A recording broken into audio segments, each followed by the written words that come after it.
近期两档脱口秀节目空降，熟悉的不熟悉的演员依次登台，时隔2年，不知5分钟的快乐再次回归。领笑席上，大张伟、张雨绮，甚至张绍刚都在喜气洋洋官宣回家。乌泱泱的人群中，唯独少了颗锃光瓦亮的光头。隔壁小卖部里，光头上顶着南瓜，耳朵上挂着咖啡，把牛肉干当雪茄抽，一副情感导师的模样。信箱一开，插科打诨，心里问他无业游民怎么找寻生活的意义。他回找个班上，再点开封信，感觉自己闲不下来。他回去当无业游民。两档节目开播前，他在直播间接起徐志胜的电话。志胜说呼兰他们组织了一场谢师宴，请他来参加。他解释自己帮呼兰和 KID 改了稿子，叹了口气，我已经完全不想干这件事了。这个中国脱口秀的组局者用了5年时间，呼朋引伴，将脱口秀从线下带到线上，然后他变成受邀才能参加的客人。去田园牧歌啊，去寻找诗和远方。朋友们啊，我就来自远方。从官宣到定档，经过2个月的蛰伏，8月中旬，号称由周星驰发起的喜剧之王单口季突然播出。尽管扯着周星驰的旗号，但周星驰忙着拍戏，节目的号召力更多的被分给4个魔王。当然，魔王也都是熟人，初代脱口秀大王庞博，谐音梗大王王建国，已经荣升总编剧的杨笠，以及脱口秀天花板周奇墨。魔王们头衔响亮，短暂辉煌，被新人旧人轮番挑战。输赢的结果不会影响魔王的去留。4个人站在台上，更像是传道者，感慨着这2年来的行业动荡。尽管脱口秀大局观罗永浩在发布会上给4个人劈头盖脸一顿痛骂，4个魔王都挺水的，把自己讲得烂这件事伪装成给新人机会。但不可否认，作为第一个上场的魔王，庞博一开口，观众还是直呼回来了。魔王上来就是梗，站在爱奇艺的舞台上，我现在感觉很奇妙，就像是从南极来到了北极，环境没有任何变化，只是周围没有一个我的企鹅朋友。另一边，他的企鹅朋友剪辑追上了步伐。喜单播出4天后，腾讯视频的脱口秀和他的朋友们上线了第1期。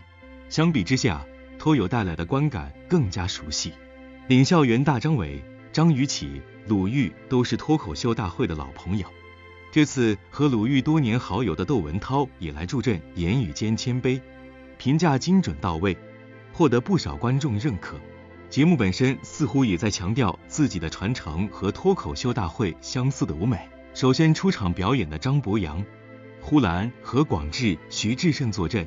领笑员登场唱的是由王冕硬要改词的常回家看看，歌里唱着生活的烦恼，用脱口秀说说。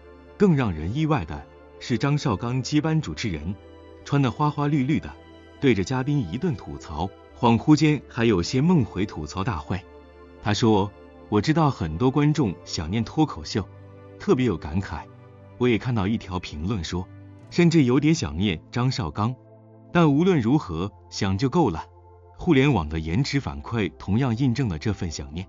2档节目播出后，收获30加热搜词条，网友从脱口秀分家讨论到演员文本里阐述的话题，从效果不在一家独大聊到脱口秀俱乐部的百花齐放。其中有一个人被无数次提及，媒体人东东锵看完节目发了条微博，现在的各大喜剧节目能不能在后期把李诞的笑声加到音效里，总觉得差点什么，不够味。很难再找到这样一个人。中国脱口秀的发展脉络同样也是他的成长脉络，见证了这个行业所有的信与不信。2档节目官宣后，李诞在小红书发了条视频，视频内容是他的直播欺骗。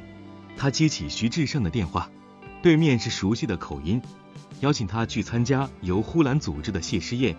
他帮呼兰和 KID 改了下稿子，于是被尊称为老师。李诞将这场聚会拍了下来，几个脱口秀演员围着桌子吃一盘榨汁了猴，嘻嘻哈哈，气氛热烈。他在视频文案里写：恭喜朋友们，2档脱口秀节目马上开播，听说都很精彩，我就不一起精彩了。我17号直播也很精彩。离开脱口秀舞台的李诞，正在被小红书网友视为电子精神男友。他在小红书开启了直播带货，给直播间取名“蛋的小卖部”，说自己的梦想就是30多岁成为小卖部的老板。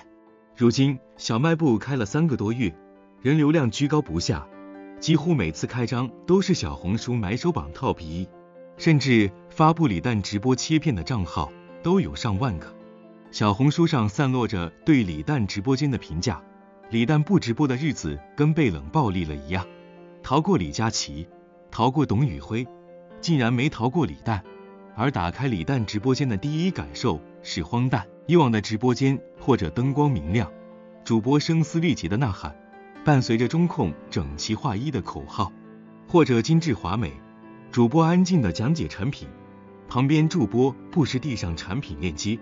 这些常规操作在李诞的直播间几乎找不到。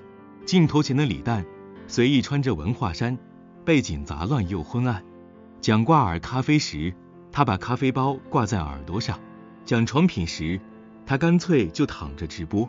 更多的时候，他要读粉丝私信，卖货的流程就交给网友。裙子动小卖部，大家帮忙卖，然后他开始念信。更荒诞的事情来了，一位女大学生同时谈了2个男朋友，其中1人年龄相仿，但是异地，1人本地发展已经工作。女生给2人论资排辈，年纪大的是老大，异地的那个是老二。这样繁忙的关系持续了2年，老大终于发现了老二，逼女生分手，但2个男的各有各的好，女生都不想放弃。李诞建议女生和老大在一起算了，评论区网友却纷纷指责李诞传统，弹幕里一片皆好运。更精彩的是，没过几天，女生再次来信，说自己在读书会又认识了个老三，情投意合，又不知道怎么和老大老二谈分手。弹幕继续接好运，李诞无奈说：我对你只有一个建议，注意安全。还有一个女生讲述自己谈了3段恋爱，怒赚490万的故事。她和 A 分手时，对方向她索要恋爱期间付出的20万，而索要的同时，女生和男生 B 暧昧，B 给了女生20万让她还给。女生昧下了这笔钱，只给A留下一句话：认识你真是造孽。和 B 交往期间， B 前后给了女生300万，但由于 B 的控制欲太强，再加上家庭等各方面原因，女生和 B 分手了。分手时 B 还给了女生70万，让她今后好好生活。后面女生认识了 C， 刚和 C 在一起没多久， B 回头求复合。 C 看到了2人的聊天记录，就给女生100万让她还给 B， 从此一刀两断，女生又贪了这笔钱。念到这里，李诞哈哈大笑：姐们你干嘛呢？融资呢？有个丈夫的同时，也一直跟单位的领导保持情人关系。接着念信，女生说 A 最近又回来找她了，但是微信签名变成了保险代理人。女生担心 A 其实就是想卖自己保险。李诞诚恳建议她，你这个情况应该买份保险，可能是上天派来救你的。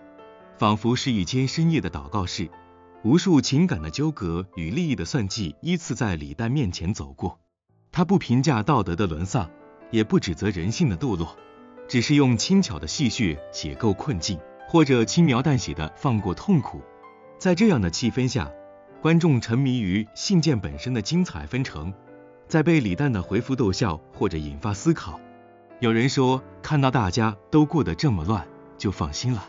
网友们来时带着一整天的疲惫，走时带着缓解焦虑的情绪解药，顺带着再带走一些商品，就当是给李诞的脱口秀门票钱了。领导知道我已婚，他不介意，他不介意，他还介意，他凭什么介意？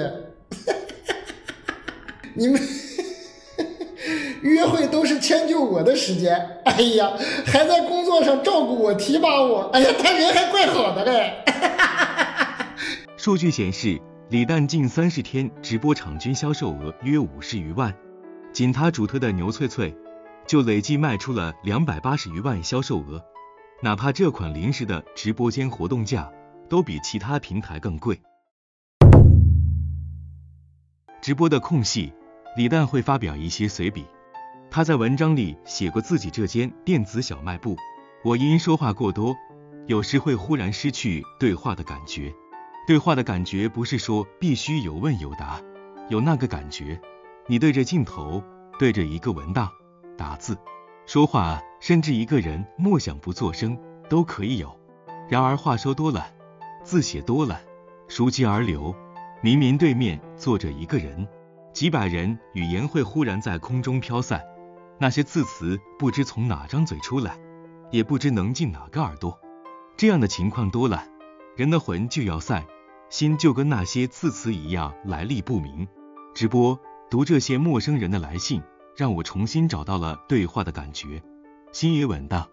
把李诞这一年写过的文章细细读完，最大的感受和文章评论区的网友一样，公众面前的那个人不是真的李诞。2017年，李诞上了许知远的访谈，那时李诞成名不久，吐槽大会带来的高光让他成为商业追捧的新流量。许知远还是知识分子的拧巴形象，他问李诞对自己的什么评价是比较苛刻的，李诞回他无所谓，我是艺人。他甚至试图矫正许知远的表达。许知远说自己最大的梦想是死在女人身上，李诞劝他不要这么说，要包装一下，比如死在女人身上，但是被打死。另外，我不会使用女人这个词，都是用女孩。你相信我，我是做大众娱乐的，女人这个词男的使用起来就会油腻。当然不想这么说也可以，代价就是少赚钱。两人互相不理解对方，许知远试图用深刻的鼓槌叩开李诞的内心，李诞用戏谑一一化解。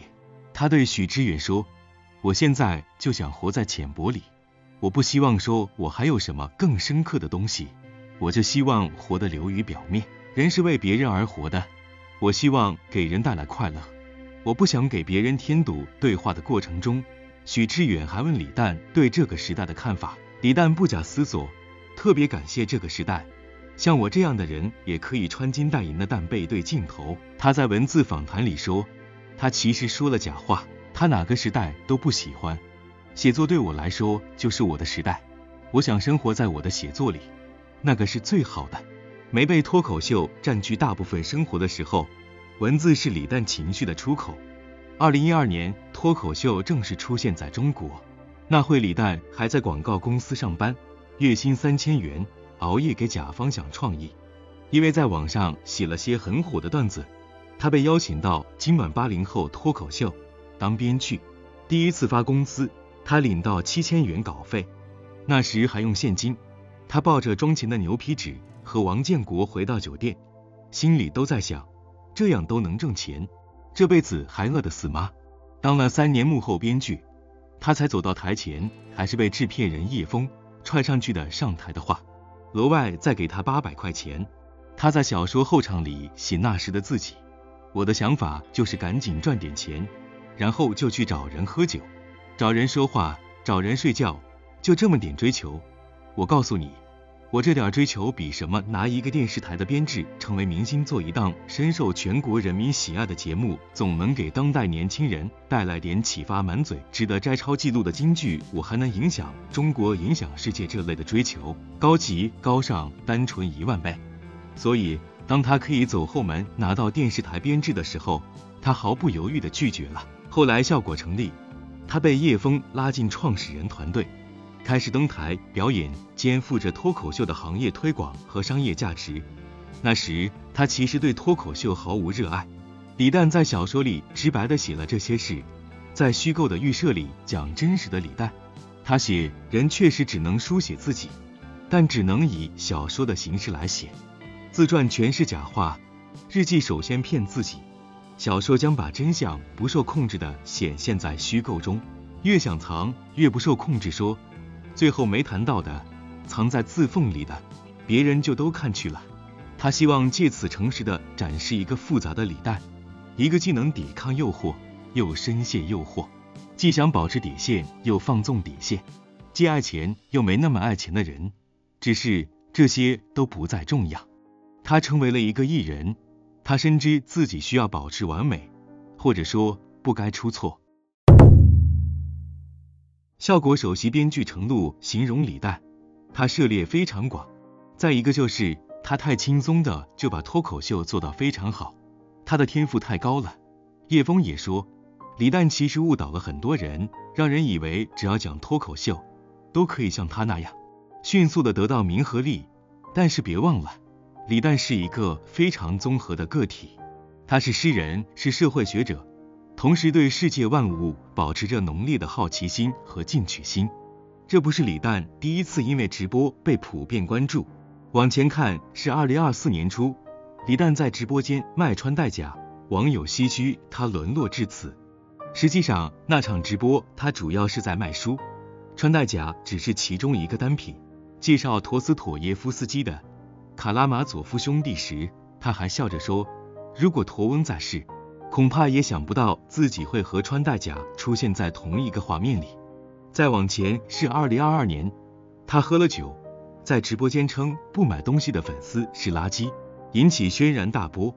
早在2020年，李诞就已经尝试带货直播，当时的访谈资料中，他称直播很刺激，我通过直播可以了解真实世界在发生什么，最新的产品，最新的公司，他都愿意来上直播间，你就能认识很多新的东西嘛。苦恼同样也出现那段时间，他试图学习李佳琦那种直播方式，但学不会，最后得出的结论是他得找准自己能卖什么，像自己这样说话。那时的他不会想到，4年后的今天，直播成为他的救命稻草。离开脱口秀的这2年，他沉寂过，也怀疑过。除了直播外，李诞唯一活跃的平台是播客。播客带给他一种古早互联网的感觉，真诚的分享，遥远的共鸣，匿名般的交流，人与人更显亲密。我好像也不是那么李诞了。播客录到第8期，他终于等来王建国。从微末中并肩走来的好兄弟聊起天来百无禁忌。王建国担心自己的话被人误解，李诞宽慰他，你放心，听这个播客的人应该是都能理解的，但是我发到短视频平台上就不一定了。如今看，李诞选择小红书作为直播平台，或许也有相似的原因。在那篇关于直播的文字里，他把这些读者私信视作交给他的信任，很多隐私话题，深深痛楚，发给我，期待我能有一番安慰。其实在我都不知道能不能安慰对方时，这些陌生人已经深深安慰了我。于是他真的在试图为这些人解决疑惑。而带着这个视角再去看李诞的直播，嘻嘻哈哈的笑声背后还有血肉丰肠的声音。有人苦恼，我现在年纪也不小了，都大2了，没谈过恋爱，可能一辈子都遇不到爱情了。李诞回，太年轻容易谈一生，人无法放弃未曾拥有的东西。有人痛苦，他爱我，为什么我感受不到？李诞回，感受不到就是没有。有人挣扎，一想到要离开男朋友就感觉要死。李诞回，不要把你在这个世界上的锚点放在任何一个人身上。放在哪里？放在比较大的发心上面。2个人注视着对方是敌人，2个人看着前方是伙伴，只是笑声太大，流量汹涌，那些随口说的话也就随便过去了。播客里，李诞提到文青通常中过一种毒，就是对钱欲拒还迎，既渴望金钱带来的地位，又对物质主义嗤之以鼻。他将其总结为对现实的认知不足，既悬浮在现实之上，又悬浮在自己心灵之上，活干得少，书也读得表面。然后他将自己的人生化作一剂药方，试图解读文青。上大学时，李诞在南方人物周刊实习，还有对理想的期待，相信总有一种力量让人泪流满面。那时的同事形容他像深沉忧郁的浪子，身上有一种非常朴素的正义感。直到他排了几小时队，终于买到回家的票，却去在电梯里听到2个记者利用工作关系就能搞到春运火车票时，理想幻灭了。大学毕业后，他干脆进入广告公司，创作就是为商业服务。他听过无数个离谱的要求，也见识过4A 广告公司里层层叠叠的鄙视链。效果成立后，他身上依旧有从广告公司带来的基因。之前录吐槽大会时，他给明星写稿子，有的明星认为稿子不合适，需要全部重写，手下的编剧因此翻过脸，李诞却都乖乖答应。人家问他人生目标，他说没有，我从来没有梦想，人是活出来的，不是想出来的。再问他为了什么，他说钱。我总觉得我要离开，不光去哪不知道，是要从哪离开我也说不清楚。我能知道的是，当我终于鼓足勇气要离开的时候，必须要向我离开的时空交一大笔罚款。2020年，同事圆圆问他有没有哪个瞬间感觉工作特别艰难，又是怎么扛过这个瞬间的。李诞回他，我可能是交代好后事，真的放弃了。那场众所周知的风波之后，李诞停止了微博更新，岁月给过往蒙上厚厚的灰尘。再打开李诞的微博，只有简介里的标签还写着他的身份，第一是诗人，第二是谐星，第三是作家。因为设置了仅半年可见，他发布的那些代言广告、杂志拍摄、日常分享、道歉声明都已经被时间隐藏，只留下7年前的一条置顶微博。他在最后写道：开心点朋友们，人间不值得。感谢收看今天的新闻动态，我们下期再见。